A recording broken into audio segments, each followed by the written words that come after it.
One. Welcome. How rare is it to read a book and for this book to change your life? Not to change your life in the way like you read Atlas Shrugged, within some months, some years, you change your views on something, but for a book to change your life immediately from the first week. This happened to me recently with the book Essentialism, The Disciplined Pursuit of Less by Greg McKeown. I read this book and within a week, I was thinking differently and also my behavior was different. So I'm discussing the book today with Thomas Bison. Thomas is a personal trainer. For me, he's the guy who saved my Ocon experience. I went to Ocon with a bad shoulder pain and he showed me 3 exercises and it all went much better. So he's a guy who, on the issue of personal training, he's someone who is very, very good talking from personal experience. So Thomas, before we get into how the book impacted our life, let me give the central theme of the book the way I understood it. The central theme is you have to leave behind the undisciplined quest for more and pursue less but better. So the message of the book is less but better. Put simply, instead of going in 100 different directions and making a progress of 1 millimeter in every direction, choose one direction and go all in to this one direction. This is how I understand the book. But what about you? So my understanding of the book is similar, but with a slight change. That it's not about necessarily doing less. It's about doing the right things. It's taking your time to identify what the things are that are going to be of most important to you. It's about choosing the things that are truly going to, give you the return on investment of your time and energy. Okay. So this is not like a Buddhist or New Age, we're too materialistic, we do 2 things. So you're very right. The point of the book is not in itself that you have to do less. This is not about, we have too much in the modern world. Actually, the book emphasizes you need to have more than one values. You need to have, the people you love, your family, things that are important to you. It's just that you have to decide which is the thing that you want to give your best. So this is not miles away from Ayn Rand's idea about the hierarchy of values. Imagine if Howard Roark, the architect, would say, well, I like architecture, and I like building skyscrapers, but I also like building farms, and I also like coding, and I also like to be like an amateur boxer, and I also like collecting stamps. Like, you can understand that it's perfectly fine to like different things, but if you really want to be good at something, you have to give your focus in this something. And I will tell you which line of the book hit a nerve for me. At what point on the book I understood that this book is for me? At some point early on, it says something like, we all know the guy who does 10 or 15 or 100 different things. He doesn't suck in any of these things, but he's not very good also in any of these things. And I was like, that's me. Because if you give me something, I don't want to let you down, I will work on it. But so I don't suck at anything, but am I really, really good at anything? So I was thinking, what I'm doing, a bit of TikTok, a bit of podcast, a bit of writing, a bit of reading about the history of the left. So I'm doing a progress of 1 centimeter in 100 different directions. Am I really, really good at something?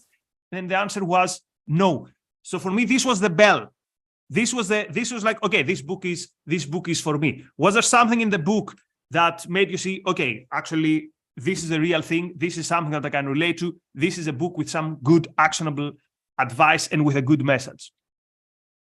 100%. And so even just for, like, you've spoken about your career. So let me talk about it even from a fitness perspective. I hear it from clients all the time. I want to lose weight. I want to get lots of muscle, but I want to build all this muscle, but I don't want to get fat, and I don't want to be Mr. Universe, but I want to be quick, and there's so many different things that they want that they're not cutting it down. And in this particular case, you can have any direction you want. You can have anything you want, but you cannot have everything. And that's no more true than when you're working with an athlete. So I'm working with an athlete at the moment, and the one question I asked him, I was like, if I was a genie and I could enhance just one element of your athleticism, which would it be? And then he was like, I want to be stronger, but I want to be more explosive and quicker. And I was like, okay, already just by having two things, they are contradictory in nature. The stronger you are, it's going to add the brakes to your speed. The faster you are, you're going to sacrifice some of the strength. So let's look at how you're playing and seeing which direction we want to go. It's all about fine tuning and bringing harmony to the whole overall machine in that regard, directed to one purpose. Well, fitness definitely hits a nerve, because I see this with myself. Half of the week, like that's all within a week, not within a month or a year. Mm-hmm. Like I say, okay, I need to hit my protein target, 150 grams of protein, because I want a lot of protein. That's Monday. Tuesday is, well, health and longevity is important. I want to go for my Mediterranean diet. Where is my lentils? Wednesday is, okay, today I'm doing zone 2. Like, here's the thing. All these things are good. But the idea that I want to, let's say, do clean bulking and also Mediterranean diet, and also 3 times every week I want to do zone 2, but I also want to do. So the point is, again, you have to prioritize. You cannot have it all. So again, the book is not like a rationalistic though salt. The book says, pick what is important for you and go for it. And also the most important impact that the book had in me, because I said, I changed my behavior. How did I change my behavior? I started saying no to. So no is a very important word. Quite often, my boss, Charles Fanny, the CEO of ARI, in meetings, he used to ask the question, what did you say no to recently? And this apparently is something that Steve Jobs used to say. And I never really understood it. Like, I always thought this is like corporate lingo, like it didn't register. And at some point, I find myself in early August, where I have within 5 days or something, within a week, to deliver some like 7 pieces of content, podcast talks in 3 different countries, and all on different topics. And that's when I said, okay, I'm doing something wrong. Because obviously they were not very good talks. They were not very good podcasts. So this is, again, it's not one of these things like, hey, cool people wake up at 4 a.m. I'm going to wake up at 4 a.m. This is, if I want to succeed into something, if I want to be good into something, and for my life not to be hectic, I need to decide what is the big yes. So at some point, the book asks this question. He says, what is the one decision that will make it easier for you to follow or to reach 1,000 other decisions? One decision that will make easier 1,000 other decisions. Put differently, what is the one thing in which you will focus that will make it easier to measure everything else? So my decision was that because I have a module on, I'm building a module on Marx and communism as part of the Ayn Rand University, and I need to have it done by spring, this is going to be my biggest focus. This is going to be my mission statement, so to speak. So when an invitation comes, we want you to fly to us and give a talk about Ukraine and Russia. I measure it compared to the yardstick. What is my big yes? What do I say yes to? Becoming better in this. Does a talk on Ukraine really help on that? And the answer is no. So I'm not doing it. Is doing short TikToks going to help me towards that direction? The answer is no. So I'm saying no to. So again, the point is, you make your life simpler. And it reminds me also a line from the book Turning Pro by Steven Pressfield, who says that when you're a pro, your life is easier. You wake up in the morning, you know exactly what you have to do. So I don't know about you, Thomas, but I find my life much easier once I read the book and I got into the idea of essentialism.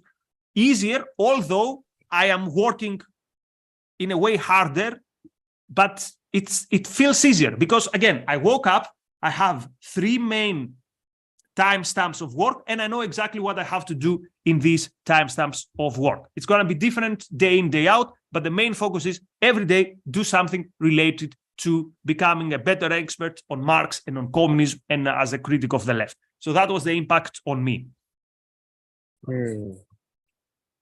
So I think one of the things I'd like to say about that is, and this is what often puts a lot of people off, that simplistic approach.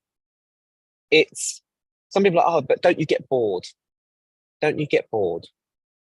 And I hear that when people hear about the way I choose to live my life, I'm very, very focused in the same way as you. The area that I have focused my attention to is biomechanics, understanding how the body works. If I can understand that to its greatest potential, when someone has an injury, it allows me to diagnose the problem and then correctly help them adjust and see them improve. It worked Everything with me else during Ocon. So whatever you did, yeah. It works. But that's the thing, right? It's taking what can I put my time into that's going to expand everything else? What's the fundamentals? But then people say, oh, don't you just get bored of biomechanics? Don't you want to look at this and that and the other? And it's like, yeah, that, I can do that. But then I'll just be like any other trainer. And if there's something very important about the best in the world at anything. You look at the best artists, you look at the best writers, you look at the best athletes, and they are the best at doing the basics. And they are the greatest at sticking with the boring routine. They are the greatest at just putting it through. I was talking to an Olympian who has the most structured day possible. Everything is measured out to the gram, like when it comes to their food. Their diary is plotted by minutes and 15-minute segments. That's how much. And I had to ask her, I was like, how do you stay so motivated during all of this? And her answer to that was, I already decided that I'm going to the Olympics. That was my decision. I'm going to the Olympics, right? Everything else is about how I get there. I make a plan, and then I do the plan. And I don't think about how I feel about what the plan entails. So I don't wake up in the morning and I've got to do a run. I don't think about how I feel about it before I do the run. No, it doesn't matter how I feel about it. I do the run, and then I review it later. So she has like 7 and 10 day increments of where she'll review the plan. She'll retest every 3 weeks to see if objectively it's getting her closer to her splits and her times to achieve her Olympic standard. And then if it's not adding up, then she'll kill her babies and, take out what's not working, enhance what is, and double down on the efforts. But that is the secret of pros. That is what this simplistic approach can give you. So that's a big insight, that people who are very successful are not doing more. They're actually doing less. It's not that the successful, whatever they are, athlete, entrepreneur, YouTuber, director, whatever. It's not that they have this secret thing that they do and you haven't discovered yet. Or maybe they're doing this sort of meditation, or maybe that sort of. So they're doing less. They know exactly what they have to do and they deliver it. It's counterclimactic, and yet it is true. Now, let's also give to people some tips from the book, some good techniques that the book is using. And I chose 2 techniques. The one is on how to get rid of stuff that you don't really need in your life. So it takes an example from the Marie Kondo method, or the other methods on how to clean your cupboard. So it's, instead of saying, do I like this shirt? Because the answer is, yeah, obviously I like it. Like, did I like doing boxing? Yeah, of course. I mean, otherwise I wouldn't do it. But the question is not whether I like it. The question is, if I didn't have this shirt, would I pay enough money to have it? If I hadn't started already training a sport that at the end of the day I didn't really enjoy, if I had to tomorrow to go to the guys say, train me in boxing, would I do it? Or if I, for example, if I was involved in this project or in this, I was teaching in this module that I wasn't very excited. If this wasn't already in my life, would I go out of my way to call, let's say, my boss and say, hey, sign me up for that? And the answer in many things is no. The answer with many clothes is, if I didn't have this, I wouldn't go out of my way and spend a lot of money to buy. So this is something that tells you that you don't need, that this is something that you can do without in your life. So this is something that I found very useful. The idea, if I didn't already have this, would I go out of my way to get it? So this is something that I found useful. Any thoughts on that, or any other tip from the book that you found useful? For me, it was just the ability to ask the simple question whenever an opportunity came up, which was, if I say yes to this, what am I saying no to? If I say yes to this, what am I saying no to? And I've taken that extreme with clients as well. I will get them sat down and I will say to them, okay, great. You want this great looking body? I want you to write out, if you say yes to this body, what are you saying no to? Because what you're saying no to boozing 3 times a week with your friends and having an obscene amount of junk food every night. You're saying no to, you know, like only sleeping 5 hours a night. You're saying no to all of these things. And the yes has to outweigh the no's.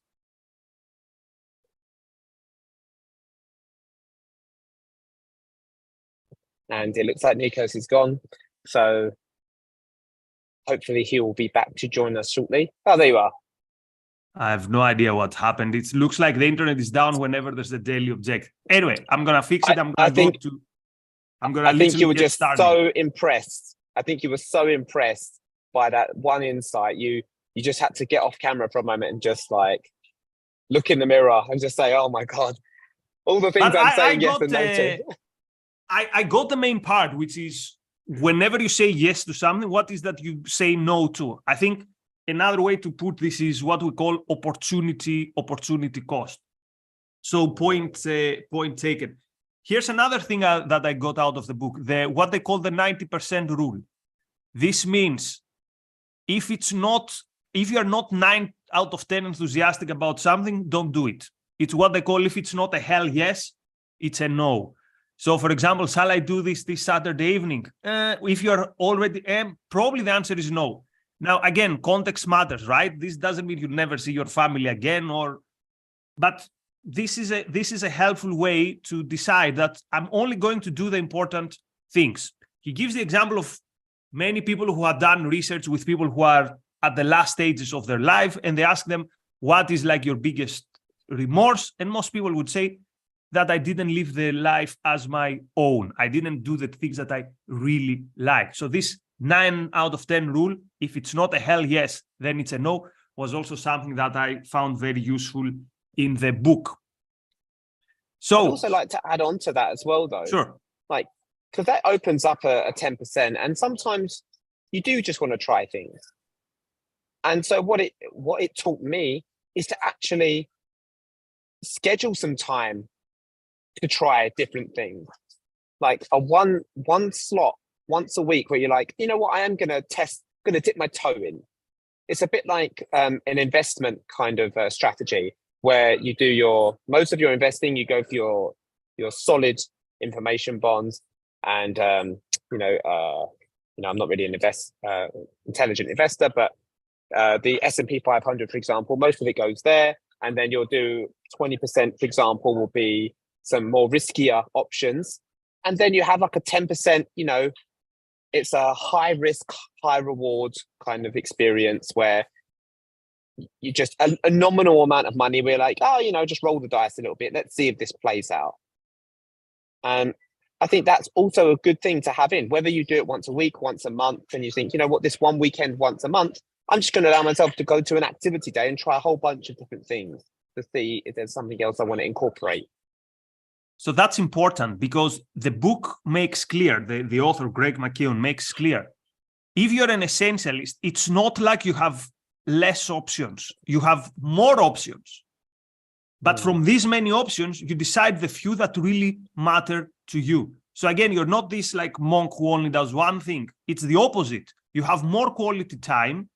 So it's not that you do more things, but you have more things from which to choose, which is the thing that you really want to do. So let's check some questions from the audience. Apollo Zeus, thank you very much for your contributions. He says, Thomas, any take on negative only training? So what is negative only training? Doing only the negative rep, like I do the bicep curl and then I let it down slowly? Yeah, I'm assuming that he's talking about eccentric, like just going super slow on the way down. It's an effective tool. So much more context is required for me to give an intelligent and well-informed answer. So my answer to that, Apollo, is it depends. It depends on the person, the goal, what you're doing it for, and what the capacity that you have at the moment. Okay. I remember from training sometimes with Thomas, but also in the past, you told me that it's important to have to do controlled stuff. If for no other reason, that's me, not Thomas speaking, and I'm not an expert, but slow negative has been the key in avoiding injuries. Most injuries for me doesn't happen when I push. It happens when I clumsily let it fall. Another question from, where is the question? From Equal to Reality. Thank you for being a member for 16 months. So he says, off topic, what is the best course to learn about Marxism in layman terms, which is not from the ARI? So I have something to compare to. My answer would be, I don't know in layman terms, but I know that if you want to dive in the most important work of Marx, which is Das Kapital, David Harvey's companion, particularly the video course, is a good one. This doesn't mean obviously that I agree with David Harvey, but as a Marxist, he does a good work in explaining Das Kapital. In everything else, I don't like Harvey, I don't like whatever. But if you want to dive into Das Kapital, which is a very difficult work, his companion is good. He's also got a companion in the Grundrisse, and I haven't checked it yet. I will check more courses as I prepare more for the module, which starts in next summer. So let's keep in touch. If I find something interesting, I will let you know. So final thoughts before we tell you what's on later. Oh, one more question. How would you apply this book to your dating life? Ooh, Great question. Go on, Nikos, you go first. Yeah, so I would say go back to the 90% rule, 9 out of 10. If it's not a hell yes, then it's not then it's a no. So people say you never regret things you've done, you only regret things you haven't done. I find this a stupid saying. Quite often you regret things you've done, if for nothing else, because you could have done something better with your time. So now the difficulty is, as Thomas said, if you don't experiment, how do you know if you like something or not? So how do you put these two together, Thomas, that only do things that are really good and meaningful, but also how do you know if they're good and meaningful if you don't try them? That's a difficult conundrum. The way I would approach this, and I got the idea and the concept from another book called Models by Mark Manson, in which case he talks about the concept of polarizing, which states that there are only, I'm going to make a mass statement here, there are only 3 types of partner, or 3 types of women, 3 types of men. There are those that will want to be with you no matter what.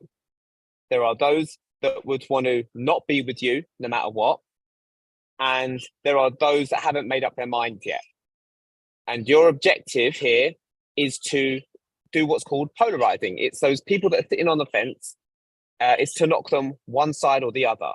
And the way you can do that is by expressing something like a core belief, something that's really important to you.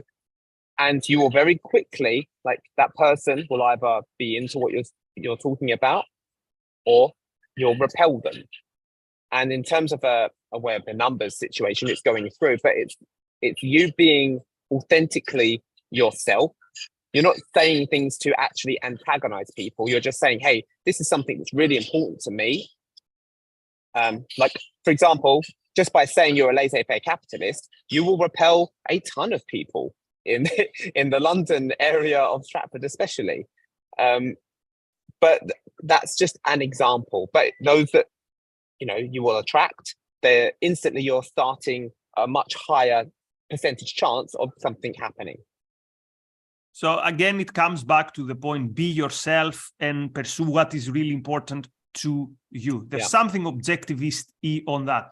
I've read that book, the Models book by Manson, something like 5-6 years ago. I don't remember much, but I remember that I found useful stuff in it. So it's not like red pill, like degenerate stuff. It's I remember it as a decent book, and it's not a coincidence that this guy then moved from like dating and how it's called, the seduction stuff, to more self-development stuff. It was basically that self-development. It's just like, hey, look, stop worrying, stop being needy about wanting a partner.